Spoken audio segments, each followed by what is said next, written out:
All right, so real quick before I leave, this was the vase that I did the demo on, and I said I was gonna let it sit so it stiffens up, and I gave it a little bit more pull. I shaped it. I just want to show you guys, look, whenever you are in class and you get to a point that you're done with something, like for this, right now it's still in the plastic state. And what I want this to stiffen up just a little bit to the leather hard stage so that I can trim it. So I am going to lightly cover this. If a little bit of air gets to it, it's okay, because I want it to stiffen up just a bit. That's just lightly covering. And you know, in your notes, I said if you're completely done with your work, you can leave your work uncovered. But even when I have my stuff that's totally done, I always lightly cover my work so that it dries slower. Clay is one of those processes that the slower you take it, the better results you're gonna get.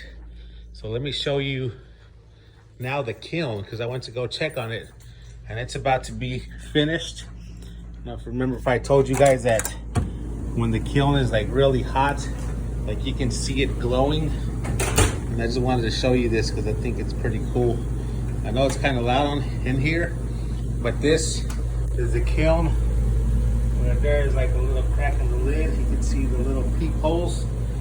And these kilns are like super duper hot. So whenever these get fired, you know, I usually fire them off when not that many people are around, because these are dangerous. Right now I'm wearing these heat resistant gloves just so you can kind of see what it looks like inside. And that's what I'm talking about, like glowing red. It's crazy because sometimes I fire this stuff off at night and you can see the glowing red like really good because it's dark in here. The baby kiln, that one is also like really hot.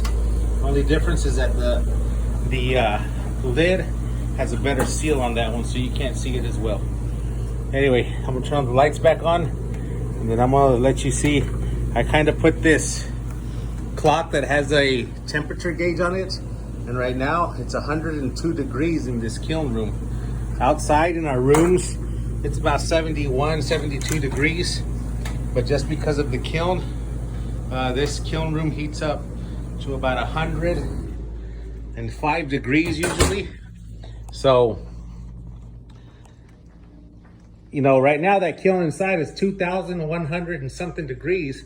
On the outside of it, it's just throwing 100 degrees. But if you were to touch it, you would feel that. So we're going to be very careful. And for you guys that are coming back to school, we'll go over those things, you know, because kiln safety is very important, especially when it's fired and it's really hot. Anyway, so that's my pot.